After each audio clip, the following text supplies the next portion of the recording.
Um, Hello, hi, lights right over there.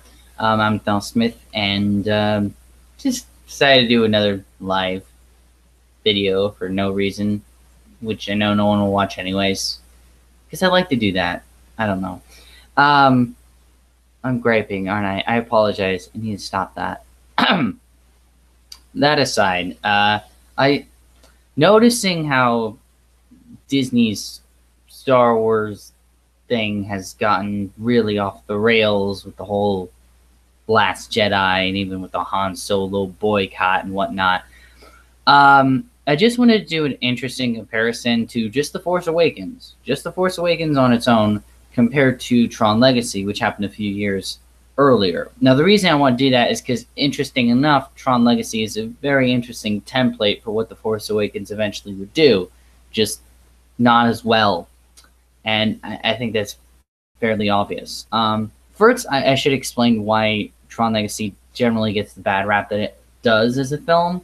It's not a perfect movie by any means. I mean, I wouldn't call it Shakespeare, but it's a good, fun sci-fi adventure flick with some very interesting ideas and concepts that honestly got discredited or disliked simply because of its similarity to the film the previous year. It was Avatar. There's similarity with this visual spectacle, not much of a story. But what's sad is that everyone kind of ignored one of the things Tron Legacy has. One thing that Tron Legacy actually has is a lot of interesting story ideas that they could have followed through on and explore in sequels if they ever had the chance. For example, at the end of Tron Legacy, you literally have a digital being entering our real world. Think about that. That's a fascinating idea to explore for a whole movie. Like, how would a digital being live in a real world, especially in a romantic relationship with an ordinary human being? It's just a lot there you could play with, and and how would that affect the real world itself? And would people find out about it? And if they did find out about it, how would they react to a digital thing? It's just Then there's a whole other interesting plot thread that Tron Legacy sets up. That's really interesting too, which I know Flynn didn't really give a good explanation as to why it was an interesting plot thread, but I'll try and give it the best I can. Okay, let's say you create a virtual program, world, whatever. You can enter it, and there's all these programs that you created of people and or people like things and so on. And then this program with its environment happens to just have something evolve of its own accord, not created or touched in any way by human hands, just a natural evolution in a digital environment. Yeah, that was an actual idea that Tron Legacy set up. Which the reason I bring this up because compare these interesting ideas that they could have explored of in further sequels and prequels to Star Wars: The Force Awakens. Sure, Star Wars: The Force Awakens has a bunch of mystery threads, but they're not interesting. Like, who is Snoke? Well, we can already tell he's some sort of emperor wannabe, and we later find out that he is. Who's Rey's parentage? Well, Rey's parentage is either going to be something big and important, like it already was in the original trilogy with Luke's parentage, or they're going to be nobodies, which is further pointless, because if Rey's parents are nobodies, which we know they are, then that just wasted a really interesting development in her character. Because think about it. Think about if Rey knew that her parents just fucking abandoned her at the beginning of the film. And so she has trust issues, and she's surviving on his own, and she has this past resentment that she needs to go and deal with. That would be an interesting character arc that we don't get because mystery and then reveal it to be nothing. And, compare that to, again, Tron Legacy having these very interesting mysterious plot threads that could unravel into very interesting, engaging stories that are far more interesting than anything The Force Awakens did. The most interesting thing they ever did was the Knights of Ren, which, honestly, there's very little chance that they're ever going to be used for anything, so that's great. Anyways, that's just one thing that Tron Legacy has that already trumps. Not like that. It already tops Star Wars Episode 7 because it has actual, much more justifying, interesting ideas to explore in later films than The Force Awakens did. But The Force Awakens can be justified for having these mystery plot threads that weren't interesting, would have been disappointing no matter what they did. So I'm shocked at how bad they went with to actual the stuff that they did. Anyways, another thing that Tron Legacy also has that's way better than Force Awakens and the other Star Wars films is that it sort of managed to do its own thing.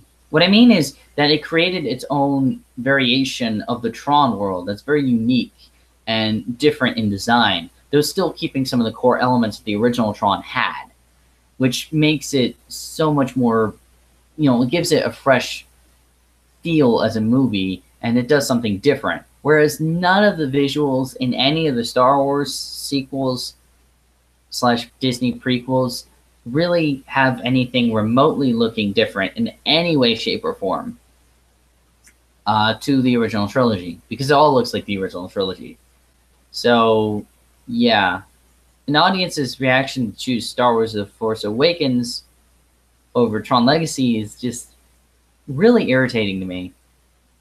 I probably should have set this up a lot better than I did. I apologize. But yeah, these are just some of the reasons why I think Tron Legacy is just better overall as a film compared to any of the Star Wars sequels. And it's really tragic that they didn't continue Tron Legacy, which at least had room to grow, and you weren't trapped doing something similar to what was already set before, as you would be with Star Wars, because everyone has their own idea that Star Wars must be like what's already been to some degree. I mean, that's why everyone liked, excuse me, sorry about that. That's why everyone liked The Force Awakens. Not because it was a good film, because it was like, oh great, now it's going back to doing what it should have been doing, which is be like the original trilogy in every way possible and not do anything different like Lucas did with the prequels, which that's a story for another day. So yeah, Tron, and the only reason Star Wars got the success it got was honestly the sequels. I mean, it's just because it's Star Wars. It's because it's a big franchise name, whereas Tron Legacy is lesser known. But it had way more room to grow with Tron Legacy, and it could really stretch itself out and do really different things and get away with it, like they did with the entire redesign of the whole Tron world. And another thing about Tron Legacy you need to put in your thought processes. I don't know why I said that. I apologize. But another thing you need to put in context with Tron Legacy is the fact that the main heroes actually go out in a dignified manner. Like Tron, even though it is shown to us in a flashback, Tron gets reprogrammed and screwed over after saving Flynn and kicking ass to save him in the process against a large amount of other bad guys. So, he went out with a bang compared to having to, just fade out because he overused his force powers. Yeah, like Luke did, or how Han was screwed over because he just let his son kill him. Yeah. And then even with Flynn, it's the same thing. And the cool thing is, with both Flynn and Tron, they also were sensible enough to set up that they may be dead or they may not be dead. So if they could bring them back in some way, they could, but if they can't, that's okay too. This, the whole world of Tron is really interesting and engaging enough to follow that you can really do anything with. And it didn't get bogged down with any of that social justice warrior thing that many fans criticize, and I'm not going to even discuss because, yeah. Anywho. Yeah, that's all I really got to say about that for now. There is something else I have wanted to discuss, though, and it's something I've been thinking about. If you ever listened to the album by Rush, 2112, I think it was called. It's a neat post-apocalyptic epic story thing. But what's interesting about it is the idea that art is sort of dictated to this small group who tells what is art and what is good, and that's the only thing that can be made and can't go outside of that. And I've been thinking about it, and the more I think about it, the more I realize something. fans have become those weird priests that dictate what the art is in 2112. And do note that just earlier discussion proved that I'm deeply a fan. That so thinking about that really is painful, but it's kind of true in a way, because what is popular in film is because of the fan bases, and what do the fan bases want to watch, but the same sort of things that they've already seen. And I'm not saying that's necessarily bad, and I'm not saying it's entirely their fault, because it's really because of marketing and the studios for figuring out, oh, hey, we can easily milk money off these fans if we just give them the same sort of things that they wanted, and they'd eat it up, like, no matter how good or bad it is. And it's just, that's it's a hard thing to think about, but really, you really should think about it. And I honestly don't know how you could fix this problem other than to actually try and get into interesting things that you're not like into. You know, try something. Maybe we should all try to do something different at least once, maybe a month or something. Like watch a different type of movie that you wouldn't normally watch. You know, just to break the mold. Because if we keep watching and sticking to the same things we're fans of, not only do we not grow as viewers, as audiences, as critics, as whatever, but at the same time, the art won't grow. It will become stale and stagnant, like the majority of media is at this point, because everyone wants the same sort of thing that they've already had, that same sort of experience they once had maybe as a kid, instead of trying to go outside the boundaries. Because honestly, the greatest pieces of art, whether it's pop cultural or like rare and indie or whatever, the greatest pieces of art were basically someone coming up with some random idea and just going all out with that idea, seeing how far you could go with that idea, exploring the idea and all its possibilities, and just letting it out there, and hoping the audience will get it or like it or enjoy it, whatever. And the problem is, we're not getting that as much with this reassurance of the same sort of stuff. With all the franchises and all the remakes and the reboots and the sequels and the prequels and the reimaginings and the adaptations, all that stuff, it's just a hindrance. And honestly, I honestly believe we all need to like have at least, I don't know what, like a how do I put this? A break from it. Like a good long break from it, going to different things that we wouldn't normally get into, just to try it out. Sometimes when we try something different, it may not work, which sucks. But there's always that sweet time when you do something completely different than you would never expect to have done, and absolutely fell in love with it, and gone like, wow, to think I could have not have done that if I just stuck to what I already knew.